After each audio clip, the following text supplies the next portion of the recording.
अस्सलाम वालेकुम, welcome back to Umar vlog. तो आज के इस व्लॉग में मैं बताऊंगा आपको कि आप पाकिस्तान में रिटेल इंडस्ट्री में अपनी इन्वेस्टमेंट को एक साल के अंदर अंदर डबल कैसे कर सकें। तो वैसे तो रिटेल इंडस्ट्री एक बहुत बड़ी इंडस्ट्री है, इसके अंदर बहुत कुछ आ जाता है। तो हर वो चीज़ जो एंड कंज्यूमर को बेची जा रही होती है वो रिटेल इंडस्ट्री में ही आती है। लेकिन मैं इसमें एक स्पेसिफिक पोर्शन की बात करने वाला हूँ, मैं किराने की बात करने वाला हूँ कि जो किराने की शॉप्स होती हैं वो अब एक साल के अंदर अंदर अपना पैसा कैसे डबल कर सकती हैं। तो 4 कमोडिटीज आती हैं जिनमें आप पैसा लगा के अपना पैसा डबल कर सकते हैं। पहली शुगर एक बहुत ज़्यादा बिकने वाली कमोडिटी है। अगर आप अपने पैसे शुगर में लगाते हैं तो आप एक साल के अंदर अंदर उसे डबल कर सकते हैं।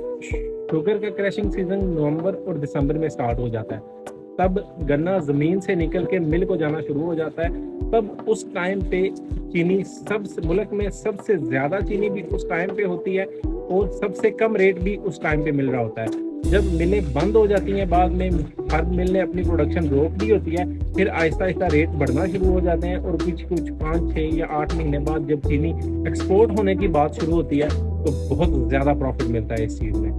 तो उस टाइम पे तकरीबन रेट डबल हो चुके थे। अगर लास्ट ईयर की मैं एग्जांपल दूं तो लास्ट ईयर कम से कम लोएस्ट रेट जो क्रैशिंग सीजन के दौरान था वो था 3800 रुपीज़ पर 50 kg का। लेकिन बाद में जब इसके प्राइस हाइक हुई तो इसका रेट 9500 तक गया। तो इतना ज़्यादा मार्जिन इसमें कमाया जा सकता है। नंबर 1। नंबर 2 आ जाते हैं चावल भी एक बहुत ज़्यादा बिकने वाली आइटम है। चीनी की तरह तो नहीं बिकती, लेकिन चीनी से थोड़ी कम ही बिकती है, लेकिन फिर भी बहुत ज़्यादा बिकने वाली आइटम है। चावल का भी सेम, आप अगर उसको क्रैशिंग सीजन में आप उठा लेते हैं, चावल का क्रैशिंग सीजन भी तकरीबन दिसंबर ही होता है। दिसंबर के दौरान ही चावल जो है वो ज़मीनों से निकाल के शेलर की तरफ भेज के उनकी जो बुनाई की जाती है तो उसके बाद चावल बनाया जाता है। उस टाइम पे चावल का सबसे कम रेट मिल रहा होता है। अगर उस टाइम पे आप चावल को खरीद लेते हैं और उसे कुछ टाइम के लिए होल्ड करते हैं, जब सारे शेलर बंद हो जाएं फिर चावल को मुल्क से बाहर भेजा जाए तो उस टाइम पे चावल में भी एक अच्छा खासा नफ़ा कमाया जा सकता है। तकरीबन 4000 5000 तक नफ़ा आमतौर पे हर साल कमाया जाता है। लास्ट ईयर चावल के लिए इतना अच्छा नहीं रहा था, प्रॉफिट ज़्यादा नहीं हुआ था। तोड़े के पीछे किसी को 1500, किसी को 2000 या 3000 इतना ही प्रॉफिट हुआ था। लेकिन उससे पिछले ईयर भी चावल का रेट तकरीबन डबल हो गया था, 6000 से शुरू होकर 12000 तक चला गया था। तीसरी कमोडिटी आती है गंदम भी। वैसे तो गंदम किराने की शॉप्स में बेची नहीं जाती, लेकिन मैं समझता हूँ कि ये भी अगर कोई बंदा एज अ इन्वेस्टमेंट देख रहा है तो इस चीज़ को भी मद्देनजर रख सकता है। ये एक बड़े शॉर्ट टर्म के लिए इन्वेस्टमेंट की जाती है, तकरीबन 2 या 2.5 महीने के लिए इन्वेस्टमेंट की जाती है और आपको एक अच्छा मुनाफा मिल जाता है। 1500 या 2000 तक आपको इसमें से मुनाफा मिल जाता है।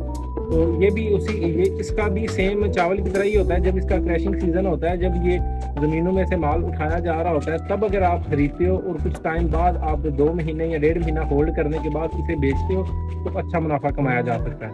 तो चौथी कमोडिटी आ जाती है घी का। ऐसा इस तरह तो नहीं है जैसे पहले 3 कमोडिटी का था कि क्रैशिंग सीजन में आप उठाते हो और बाद में जब क्रैशिंग सीजन खत्म हो जाता है तो उसके रेट बढ़ जाते हैं और आप बेचते हो। इसका इस तरह तो नहीं है, लेकिन घी का भी प्रेडिक्ट किया जा सकता है कि कब घी के रेट बढ़ने होते हैं। तो जो भी शॉपकीपर्स होते हैं, जो भी मार्केट में इन होते हैं बंदे, उनको अंदाज़ा होता है कि घी का रेट अब क्या जा चुका है, कितना कम जा चुका है और इसके अप जाने के चांसेस हैं या अभी मजीद डाउन ही जाएगा। ग्रुप होते हैं जो आपको बताते रहते हैं घी की मार्केट आगे प्लस जाएगी या माइनस जाएगी। घी का पिछले 2-3 साल के अंदर अंदर घी ने बहुत ज़्यादा प्रॉफिट दिया है। घी तकरीबन 3500 से कार्टन शुरू हुआ था और 7000 तक उसका कार्टन जा चुका है। अभी इस सीज़न की मैं बात करूँ तो 2-3 महीने पहले 4500 पर कार्टन रेट था 16 किलो का, लेकिन अभी वो रेट 5600 तक जा चुका है। तो घी में भी एक बहुत अच्छा पैसा कमाया जा सकता है। अगर आप शॉपकीपर हैं या शॉपकीपर नहीं भी हैं, आप एक किराना के इन्वेस्टर हैं तो आप इसमें इन्वेस्ट करना चाहते हैं, तो हर साल ये चारों चीज़ें मौका देती हैं अपने पैसे डबल करने को। आपके पैसे डबल करो, सम टाइम डबल से भी ज़्यादा हो जाते हैं। हाँ, ये ज़रूर है कि जिनकी जो डेट्स होती हैं उन डेट्स को देखते हुए आप चारों की चारों आइटम साल में ना खरीद पाओ। सम टाइम आपने अगर कोई चीनी खरीदी हुई है तो आप 6 महीने के लिए चीनी को होल्ड करते हो, फिर 2 महीने के लिए गंदम को होल्ड करते हो, तो फिर आपको जो टाइम बचता है उस टाइम में शायद चावल जो है वो अपना रेट बहुत ज़्यादा कर चुका हो। लेकिन ये तो नहीं है कि आप चारों कमोडिटीज़ ही खरीद पाओ। लेकिन अगर आप 3 कमोडिटी को भी उठा के उनमें से अपना मुनाफा पक्का कर लेते हैं तो आप साल में अपनी इन्वेस्टमेंट डबल कर सकते हैं।